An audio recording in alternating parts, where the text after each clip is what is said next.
New York before the Civil War would most likely look foreign to modern New Yorkers, but by the 1910s, the metropolis we know today was beginning to develop.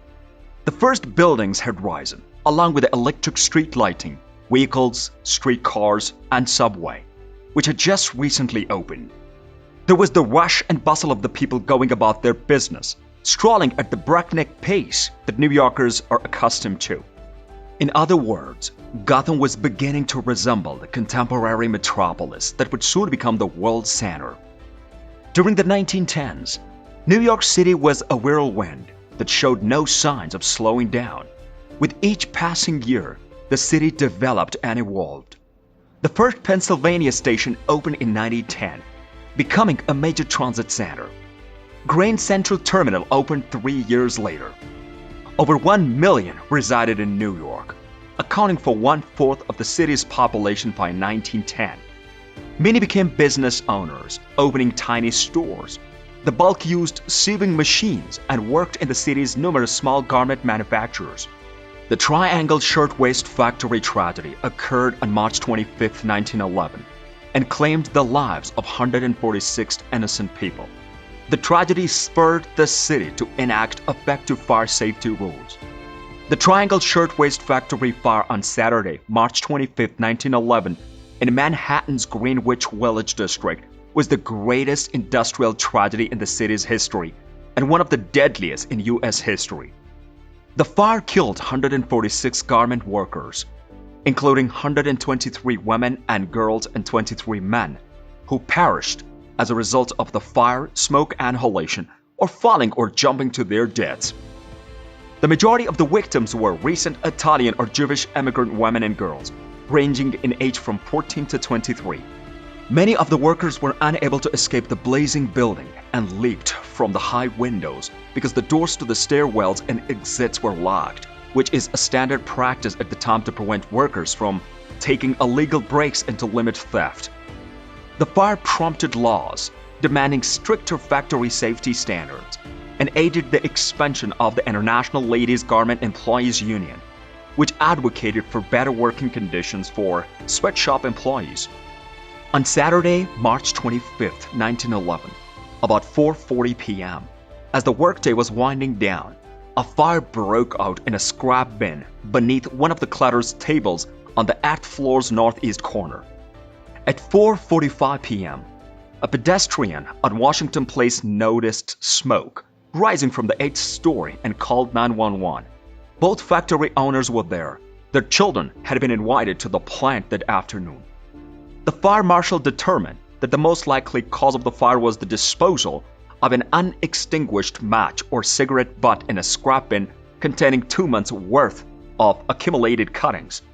Beneath the table in the wooden bin were hundreds of pounds of scraps left over from thousands of shirt waists cut at the table. The scrap built up since the previous time the bin was emptied, along with the hanging textiles that encircled it.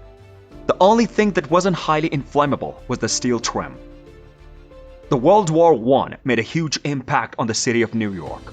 Military equipment and ammunition were manufactured at factories. Many of them were sent through the port of New York. The onset of war first rocked the New York City's financial markets. The New York Stock Exchange was closed for the second half of the 1914 in reaction to the unrest in Europe. These markets eventually emerged from the conflict substantially stronger than before. Institutions of the finance, notably the J.P. Morgan Bank in the New York City, led by the staunchly pro-British J.P. Morgan Jr., contributed to the Allied war effort.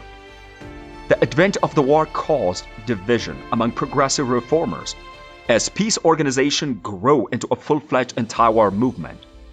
American Union Against Militarism and the Women Peace Party, both formed in the New York City in 1915, were the most famous.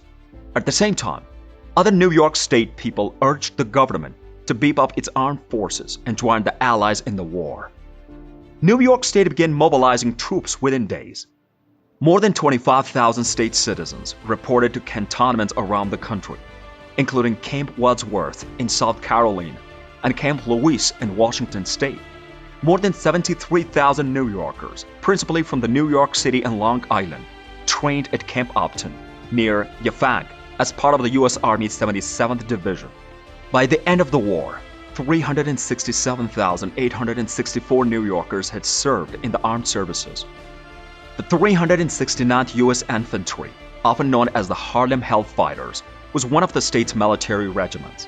During the war, African American soldiers were mobilized into segregated groups led by white leaders. The 369th brought together black troops from all throughout the New York state. In 1914, World War I began, ushering the country into a wartime civilization. Soldiers went home after the war ended in 1918, and a new conflict arose. The Spanish influenza swept the country, killing 20,000 New Yorkers. The wire came in New York City from an incoming ship at sea.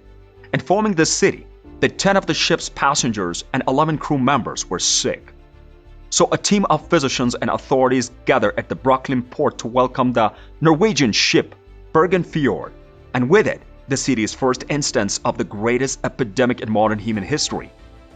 It was August 11, 1918.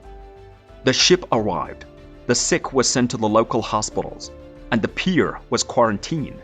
Everything looked to be in order. Then more ill people arrived. The disease quickly spread across congested neighborhoods and tenements. The numbers increased slowly at first, then skyrocketed as if washed in a massive wave. A trend that 102 years later seems disturbingly identical. It was the Spanish flu, and it killed tens of millions of people throughout the world, including 675,000 in the United States. More than 20,000 people perished in New York City, at a rate of 400 to 500 per day at its peak. It was a shocking death toll, but municipal officials regarded it as evidence of job well done after the fact. It could have been a lot worse. The 1910s also marked the beginning of the New York's new nickname as the Big Apple. Performers from out of the town began referring to their shows as apples. Gigs performed anywhere else were referred to as Little Apples, whereas a gig in NYC was a Big Apple. At the time, New York was seen as the place to be if you made it. In many respects, the European war impacted New York City fashion in the 1910s. Travel restrictions have put a halt to the steady flow of Paris fashion lines. New ideas from the United States might begin to influence how women dress in the United States. Women's rising freedom allowed for a looser, more comfortable design.